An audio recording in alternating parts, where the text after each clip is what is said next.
Hello नमस्कार दोस्तों, मैं हूं विकास मौर्य और आपका स्वागत है हमारे स्टोरी चैनल पे। गैस मैं आप सबको बोलना चाहूँगा, यह स्टोरी आपको मनोरंजन के लिए बनाया गया है। आप इसको लाइफ में नहीं लें। गैस मैं आप सबको बोलना चाहूँगा, एक स्टोरी आपको स्टार्ट करता हूँ। मेरी बहू रोज़ रात 2 बजे चीखती और रोती। एक रात तो वो हुआ जो हमने कभी सोचा भी नहीं था। रात 2 बजे मेरी बहू कमरे से बाहर आकर बैठ गई। उसके बाल खुले थे, शरीर पे कपड़े कहीं भी जा रहे थे। वो ऐसा क्यों करती थी, यह सच सामने आया तो मेरे पैरों तले ज़मीनें खिसक गई। तो आइएगा इस वीडियो को स्टार्ट करते हैं। उससे पहले हमारे चैनल को सब्सक्राइब जरूर कीजिएगा। वैसे यहाँ पे वीडियो को आगे बढ़ते हुए बने रहिए। मेरे बेटी की शादी मैंने मुश्किल से की थी। वो एक लड़की से प्यार करता था, लेकिन मैं नहीं चाहती थी कि उसकी शादी उसी से। मैंने उसे बहुत समझाया और उसकी शादी गांव की एक सीधी सी लड़की से करवा दी। लड़की का नाम सुधा है। मुझे पता था कि वो लड़की मेरे बेटे और इस घर के लिए बहुत अच्छी है, इसलिए मैंने उस लड़की शादी मेरे बेटे से करवा दी। सुधा हमारे घर में आई। लड़की घरेलू थी, बड़ों का सम्मान और घर का काम करती थी। अभी 10 ही शादी दिन हुए थे। मुझे लगने लगा कि मैंने अपने बेटे की शादी इस लड़की से करवा कर अच्छा किया। मेरा बेटा राजीव भी खुश ही लग रहा था, लेकिन उस रात के बाद मेरी यह सोच बदल गई। एक रात करीब 2 बजे मेरे बेटे के कमरे से चीखने की आवाज़ आने लगी। यह चीखें मेरी बहू की थी। मैंने थोड़ी देर तक सुना, फिर वो चीखना बंद हो गया। राजीव के पिता मेरे पति को यह सब सुनाई दिया था, लेकिन फिर हमने उन्हें रात में पूछना उचित नहीं समझा, लेकिन इसलिए दरवाज़ा नहीं खटखटाया। सुबह मेरी बेटी भी बोल रही थी कि मम्मी, रात को कौन चीख रहा था। मैंने उसकी बात काट दी, कहा कि कोई नहीं, शायद कोई बाहर से चीख रहा था। मेरी बहू का स्वभाव उस दिन से बदल गया। वो चुप थी सारा दिन। मैंने सोचा शायद पति पत्नी के बीच की कोई बात होगी, इसलिए मैंने कुछ पूछा नहीं। अगले रात फिर 2 बजे वही हुआ। मेरे बेटे के कमरे से फिर चीखने और रोने की आवाज़ आने लगी। इस रात वो आवाज़ करीब 10 मिनट तक चली। मेरी बेटी उठ गई और उसने हमारे कमरे का दरवाज़ा बजाया। मैंने दरवाज़ा खोला, देखा तो वो बहुत डरी हुई थी। बोली, मम्मी यह क्या है? भाभी रोज़ रात को रोती और चीखती क्यों है? क्या होता है? कमरे के अंदर चलो, अभी दरवाज़ा खुलवाते हैं। मैं दरवाजे के पास जाने लगी तो मेरे पति ने मुझे रोक लिया। कहा कि रुको, अभी बात मत करो, कल सुबह दोनों से बात करते हैं। उस रात को मेरा सोना मुश्किल हो गया था। सुबह मेरी बहू जल्दी उठकर घर के काम में लग गई। मैं सुबह अपने बेटे के कमरे में गई, उससे पूछा क्या बात है, रात को बहू रोती क्यों है? उसका चेहरा पूरा उतरा हुआ था। बोला कुछ नहीं। उसकी बातों से और आंखों से साफ दिखाई दे रहा था कि वो कुछ छिपा रहा है। उन्होंने भी उससे पूछा, लेकिन वो कुछ नहीं बोलकर घर से बाहर चला गया। मैंने मेरी बहू से पूछा, वो कुछ काम कर रही थी। उसको देखकर ही ऐसा लग रहा था कि जैसे रात में ठीक से सोई नहीं है। आंखें साफ बता रही थी। मैंने उससे पूछा, क्या हुआ, तुम रात को क्यों रो रही थी? वो बोली, रो रही थी कब नहीं, मैं तो सो रही थी और मुझे तो कोई आवाज़ नहीं आई। आप क्या बात कर रही हैं? उस कमरे में ऐसा क्या हो रहा था? यह बात तो मेरी बहू जानती थी या बेटा, लेकिन दोनों ही कुछ नहीं बता रहे थे। पर दोनों के चेहरे से साफ पता चल रहा था कि कुछ है जो दोनों छिपा रहे हैं। लेकिन क्या अब भी रात आती, मुझे नींद ही नहीं आती, क्योंकि आधी रात को फिर वही होता। बहुत ज़ोर से चीखती है और रोती। मेरे मन में कई सवाल थे, क्या होता है उस कमरे में? फिर एक रात करीब 2 बजे मेरे घर में वो हुआ जो मैंने सोचा भी नहीं था। मेरी बहू रात को कमरे से बाहर आ गई। उसके कपड़े कहीं भी जा रहे थे, उससे कुछ होश ही नहीं था। बाल खुले थे और वो घर के चौक में आकर बैठ गई। जोर से चीखने और रोने लगी। हम सभी घर वाले बाहर आ गए। मेरा बेटा भी कमरे से डरा हुआ बाहर आया। बहू की ऐसी हालत देखकर हम सब ही डर गए थे। मैंने मेरे बेटे से पूछा कि यह क्या है?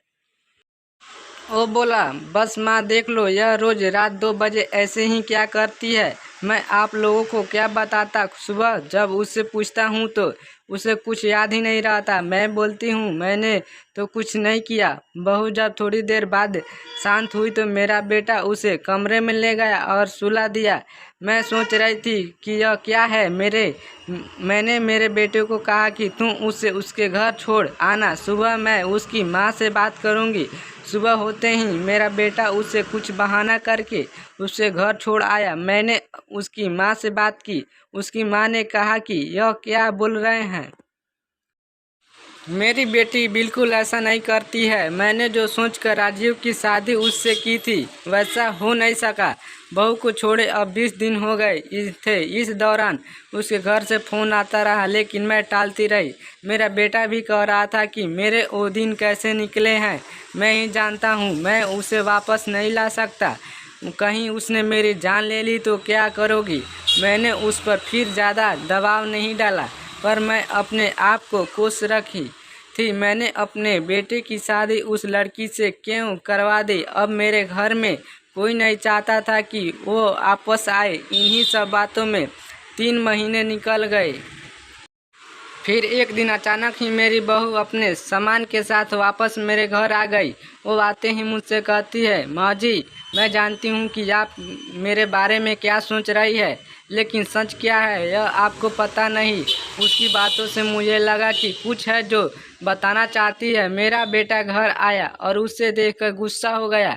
कहा यहाँ वापस आ गई, मैं अब यहाँ इस घर में नहीं रह सकता, मैं जा रहा हूँ। मेरी बहू ने उसी समय कहा, क्यों सच सामने आ जाएगा इसलिए डर रहे हैं।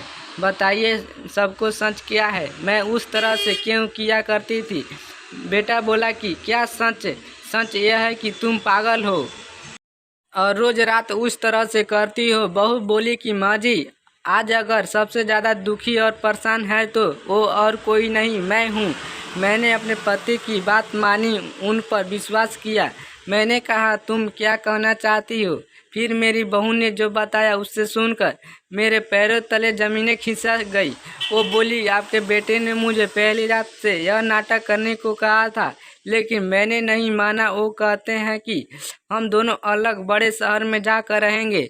उनको कहा अगर ऐसे मेरे घर वाले मुझे नहीं छोड़ेंगे, लेकिन तुम इस तरह का नाटक करोगी तो वो डर जाएंगे और फिर हम अलग रहेंगे। पहले मैंने बोला कि यहाँ सबके साथ अच्छा है, लेकिन फिर जब वो मुझसे बात नहीं करते थे तो मुझे उनकी बात माननी पड़ी। और फिर मैंने जब सब नाटक किया तो इन्होंने मुझे घर छोड़ दिया। मुझे आप सभी की नज़रों में पागल और ना जाने क्या साबित कर दिया। उसके बाद मेरा फ़ोन भी नहीं उठा रहे। मैं उनका वहाँ मेरे घर इंतज़ार कर रही, लेकिन वो नहीं आए। मैं समझ गई कि लेकिन मुझे बेवकूफ़ बनाया है, मुझसे झूठ बोला है। यह मुझे अपनी ज़िंदगी से भगाना चाहते थे। मैं इस बात को समझ गई। अब मैं खुद ही इनसे दूर चली जाऊंगी, लेकिन मैं चाहती थी कि सच आप सभी के सामने आ जाए। मुझे बहू की बातों पर पूरा विश्वास हो गया था। मेरा बेटा बोला तुम्हें इसे रखना है तो रखो। मेरी शादी तुमने उससे नहीं होने दी जिससे मैं चाहता था, और इस गांव की लड़की से करवा दी। मैं चाहता था कि यहाँ से चली जाए। तुम परेशान हो, सोचो कि यह मैंने क्या किया। अभी मैंने इसी अपनी पत्नी नहीं मानता। मैंने अपने बेटे को कहा कि बेटा तुझे इस घर में रहना है या नहीं, इसका फैसला तू कर ले। मेरी बहू इस घर में रहेगी और जो इसे इसका हक और इजाज़त नहीं देगा वो इस घर में नहीं रह सकता। तू इस तरह की साजिश कर सकता है। वो सिर्फ अपनी माँ से बदला लेने के लिए एक भोली लड़की को कुछ भी करने को कह सकता है। पर बेटा जरा तू सोच, तूने इस जो करने को कहा इसने किया अपने बारे में और किसी के बारे में कुछ नहीं सोचा, सिर्फ तेरा सोचा। सोच ऐसी पत्नी कहाँ मिलेगी। तू बहुत बड़ा अभागा है जो इस लड़की को छोड़ेगा। मैं बहुत खुश थी। मैंने अपने बेटे के लिए हीरा चुना था, लेकिन शायद मेरा बेटा ही उसके लायक नहीं था।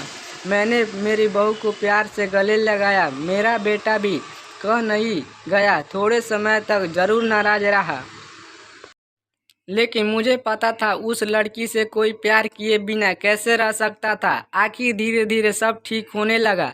हेलो दोस्तों, मैं हूं विकास मौर्य और आपका स्वागत है हमारे स्टोरी वाले चैनल पे। गाइस मैं आप सबको बोलना चाहूँगा, अगर हमारे स्टोरी चैनल पे नए हैं तो चैनल को दबाकर सब्सक्राइब कीजिएगा, ताकि आने वाले वीडियो का नोटिफिकेशन सबसे पहले आप तक पहुँच सके। मिलते हैं एक और नए वीडियो के साथ में, तब तक के लिए जय हिंद, जय भारत।